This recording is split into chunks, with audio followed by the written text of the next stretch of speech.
Who really held authority over the Roman Empire? Who dominated and shaped Roman politics? And how can the surviving sources tell us?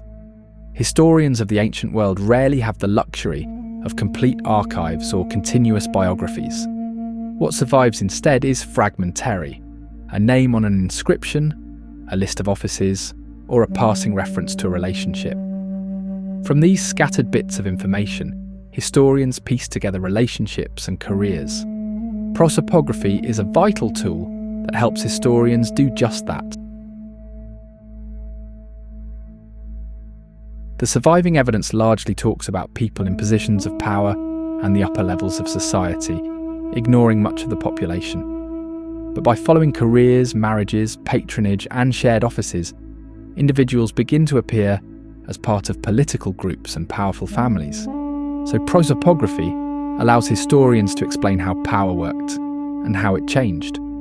The surviving histories and biographies that most historians of ancient Rome study, for example, those written by Pliny the Younger, Tacitus and Suetonius, describe and name individuals involved in political rivalries, alliances and conspiracies.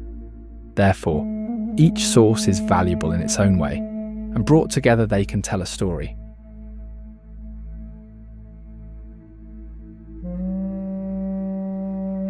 One man who mastered this method was Ronald Syme, a highly respected Roman historian of the 20th century, whose work on ancient Rome is still very much used to this day. He wrote a book called The Roman Revolution, published in 1939, that reinvestigated the rise of Emperor Augustus. It was a book that forced historians to think politically, not just about emperors and events, but about power.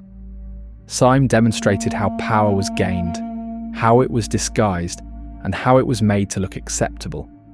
The impact of the book was not widely recognised at the time, but after the Second World War, it came to be regarded as one of the most important works of Roman political and social history. Before Augustus, Rome called itself a republic, but power was not evenly shared among the population. Even though Roman citizens could vote in the Forum, the main political area of Rome, or the Campus Martius, real authority was in the hands of a relatively small group of wealthy senatorial families. These families competed with one another, using influence, alliances, patronage, and sometimes violence to gain important positions, such as consulships and commands of provinces. No individual was meant to hold authority permanently. The system depended on ongoing competition between members of this aristocratic elite group, so power went from one group to another over time. Therefore, although access to power was limited, there was still a genuine struggle to dominate. The way the Roman Republic worked became increasingly unstable in its final decades. Rivalries between leading figures led to a series of civil wars. The fates of Julius Caesar and Pompey provide an example of how the system broke down, using armies loyal to them to pursue power. These wars weakened the republican system and gradually reduced the number of powerful competitors. When Julius Caesar was assassinated, a new power struggle emerged between Caesar's great-nephew Octavian, the future Augustus, and Mark Antony. When Octavian defeated Antony at the Battle of Actium, he became the dominant figure in Roman politics because by that point, many potential rivals who might have challenged him had died through the years of conflict. Under Augustus, the republican system was not abolished entirely. However, he did reshape it. He presented himself as the restorer of the traditional republic, but actually shifted power away from public institutions and into the imperial household.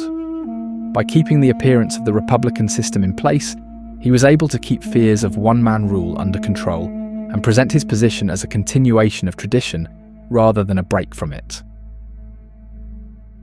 Authority was now centred on him, and although voting continued in the same places, their importance declined and the outcomes were increasingly controlled by Augustus and his household behind the scenes.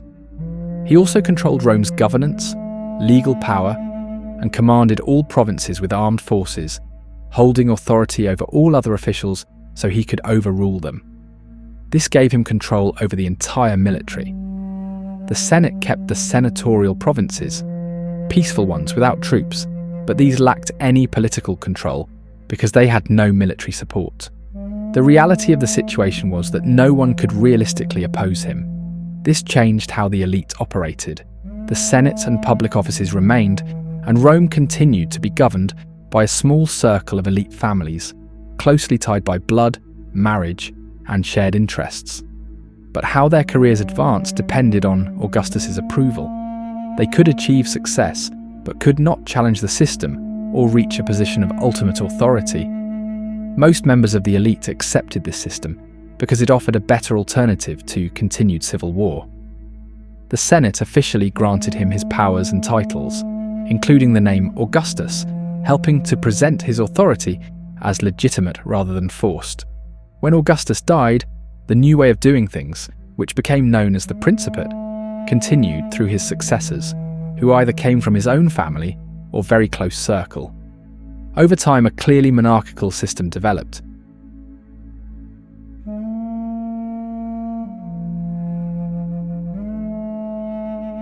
Ronald Syme followed the careers of senators across several generations, making note of who gained office, who was promoted, and who suddenly disappeared from political life.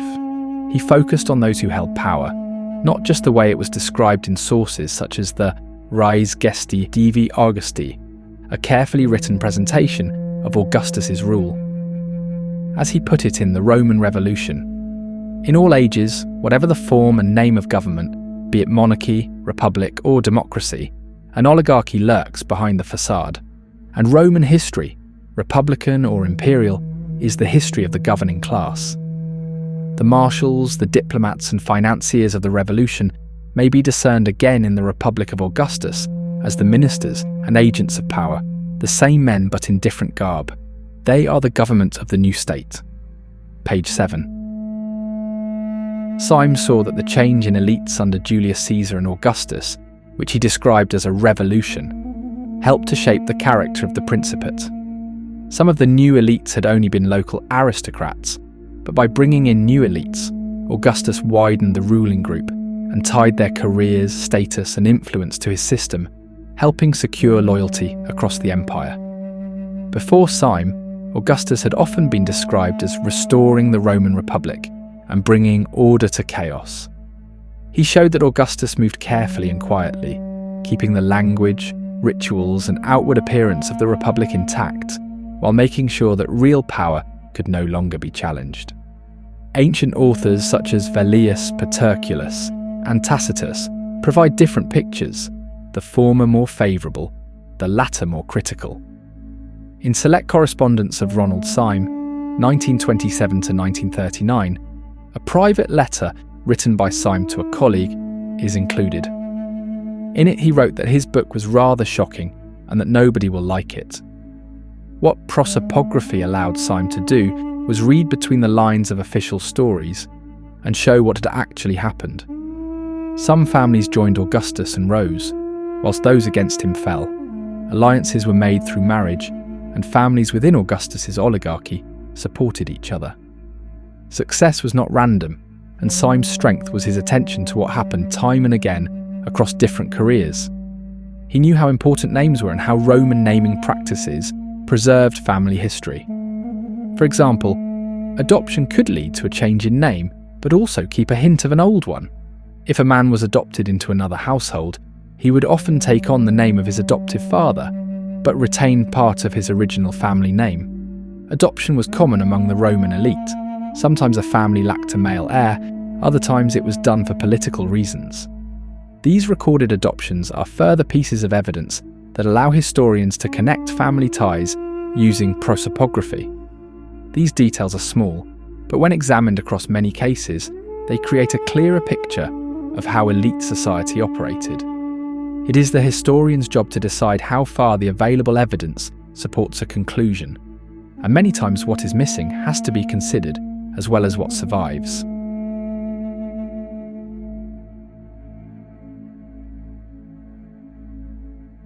One of the main tools used in this work is the reference collection Prosopographia Imperii Romani, which Syme used extensively.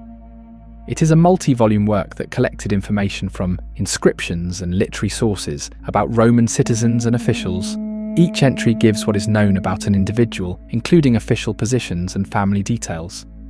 The material is arranged in such a way that many individuals can be compared and put together more quickly, making it possible to piece together relationships that would otherwise be difficult to see.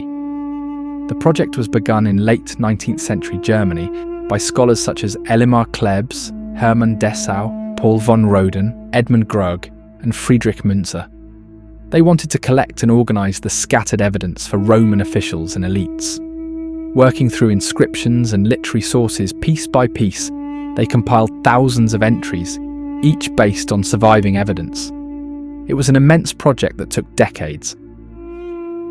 The sheer scale of this work demonstrates how big the problem is.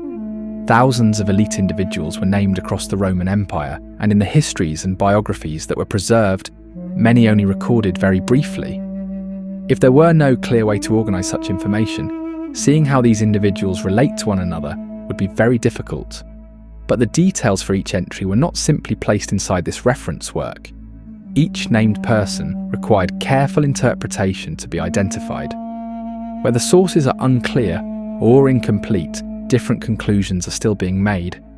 It is the historian's job to decide how to best use the evidence. Prosopography remains a vital tool in the study of not just Roman, but ancient history as a whole. It allows us to work with limited evidence and see past the formal descriptions and understand the realities behind political power.